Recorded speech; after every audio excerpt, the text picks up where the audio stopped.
এই যে এই ব্রাইডটাকে দেখছো, এটা ছিল একটা রিসেপশন ব্রাইড।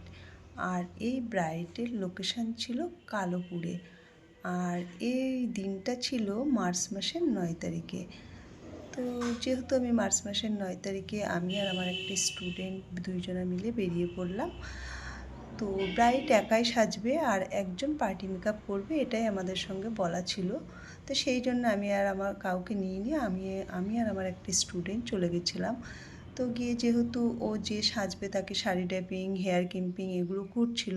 তো ফার্স্ট টু লাস্ট আমার অনেক ভিডিওই মাঝে নেওয়া হয়নি। তো ব্রাইডের বাড়িতে গিয়ে ব্রাইডের তখন খাওয়া দাওয়া হয়নি, মানে ভাত কাপড়ের অনুষ্ঠানটা হয়নি। তো ভাত কাপড়ের অনুষ্ঠানটা আমরা একটু ওয়েট করলাম, ভাত কাপড়ের অনুষ্ঠানটা হয়েও আসলো। কিন্তু ওর মেকআপ আমার যখন বুকিং করেছিল তখন মেকআপের বুকিং ছিল এইচডি মেকআপ। আর আমি গিয়ে দেখি ও প্রচণ্ড ঘামছে, মানে এতটাই ঘামছে। তো আমি বললাম, তোমার তো এইচডি মেকআপের বুকিং ছিল, কিন্তু তুমি এখন তো প্রচণ্ড ঘামছো। যেহেতু তখন এমনই একটা ওয়েদার ছিল, মানে কখনো গরম কখনো ঠান্ডা, এরকম একটা ওয়েদার। তো যাই হোক, ও বললো, হ্যাঁ দিদি, আমি শীতেও খুব ঘামি, আমি প্রচণ্ডই ঘামি। তা আমি বললাম, তাহলে যেহেতু এইচডি মেকআপগুলো খুব অয়েলি প্রোডাক্ট থাকে, তাহলে আমি তোমাকে কি করব। তা আমি তোমাকে তাহলে একটা ওয়াটার রেজিস্টার মেকআপের সাজেস্ট করলাম। তো যথারীতি ও হাজব্যান্ডের সঙ্গে কথা বলে বলল, ঠিক আছে দিদি, তুমি যেটা ভালো হবে সেটাই করে দাও। তো ওকে আমি এই ওয়াটার রেজিস্টার একটা মেকআপ করেছিলাম। তো দেখো, ওর মেকআপটা তোমাদের সঙ্গে কথা বলতে বলতে কমপ্লিটও হয়ে গেছে।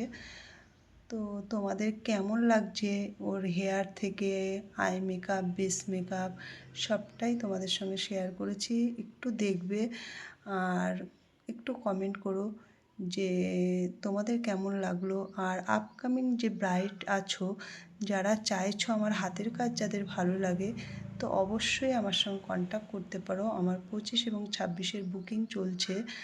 তো তোমরা অবশ্যই বুকিং করতে পারো আমার পেজে দেওয়া নাম্বারে, আমার স্ক্রিনে দেওয়া নাম্বারে কন্ট্যাক্ট করতে পারো।